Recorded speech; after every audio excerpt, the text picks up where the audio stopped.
Let's write the exponential equation for this graph right here, shall we?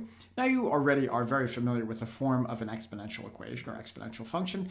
Of course, f of x equals ab to the x, where a is the y-intercept, or sometimes called the initial value or starting value, or it's really the value when x equals 0. That's why I'm writing y-intercept, right? When x equals 0, this is the value that you get.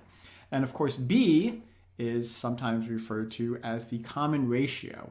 I'll write common ratio, right? It is the value that you multiply y by to get the next y value or function value. So let's start by filling in this table right here. I'm just going to pick a few points. So I have the x value is 0, I have y is 3, so I have the point 0, 3, and then 1, 6. Just filling in a few points from the table, and 2, 12 looks like another point. I can use any points I like, of course, and I really just need 2 points, but I put down 3, what the heck. So let's write the exponential equation. So what is the y-intercept, or the initial value? Well, in this case, it's given to me. That's pretty easy. So when x is 0, y is 3. That's my y-intercept. The common ratio, that's, of course, what I multiply y by to get the next y value. In this case, it's pretty obvious. I'm multiplying 3 by 2 to get 6, and 6 by 2 to get 12. So my common ratio is 2, and it's to the x. Now, we can, of course, test this out and see if it works, right? I mean, if I fill in a 0 for x, anything to the 0, of course, is 1. 1 times 3 is 3. Oh, yeah, that's right. I get the value 3 when I fill in a 0 for x. And if I stick in something else, let's put in a 2 for x. 2 squared is 4 times 3 is 12. 212. So there we go. That is my equation. All right, let's try a tricky one. Here we go. Here we are, example number 2. I'm going to start again by filling in my table. So when x is 0, it looks like y is up there at 9. When x is 1, it looks like I'm at 3. And when x is 2, I'm at 1. All right, let's write the equation. So f of x, my y-intercept, or my initial value, is 9, right? That's the value when x is 0. So 9. My common ratio, or what do I have to multiply this guy by to get the next guy? So 9 times what gives me 3? Well, that's quite obviously 1/3 to the x, or in other words, 3 times 1/3 equals 1. Now, if it wasn't so easy to see, you could always divide. Like I could have said 1 over 3 is 1/3, or 3 over 9 is 1/3. Anyway, and that's all there is to it. All right, this one's a little trickier. It's kind of hard to read the numbers off the graph, so I took the liberty of filling in the table already. I hope that's okay. So here I go. F of x equals a. This is, of course, my y-intercept. That's given to me, 8. Now, b, that's a little bit harder to see. 8 times something gives me 10. 10 times something gives me 12.5. I mean, again, if it's hard to figure out, you could always divide, right? So if I want to know 8 times what gives me 10, if I divide, of course, if I do 8 divided by 10, that gives me 1.25. Oh, yeah, that works. Let's try if I did 12.5 divided by 10. Oh, yes, my ratio is 1.25. I hope you see what I'm doing, right? So 8 times 1.25 gives me 10. 10 times 1.25 gives me 12.5. If I want to find it, I'm just dividing. I'm going the other way. So hopefully that works for you.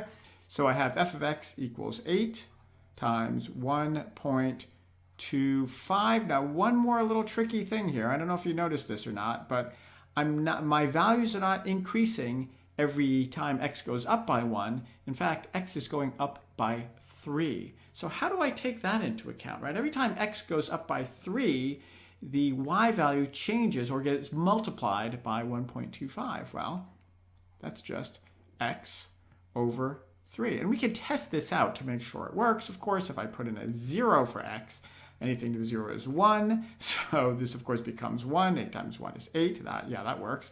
If I put in a 3, let's do that. Oh, that's going to be very exciting.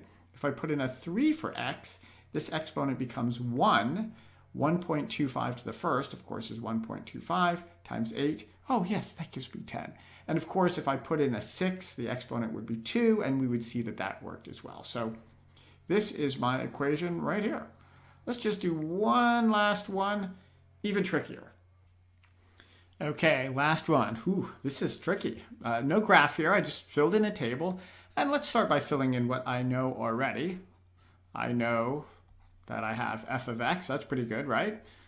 I don't have a starting value. In other words, I don't know what y is when x is 0. I do not have the y-intercept here.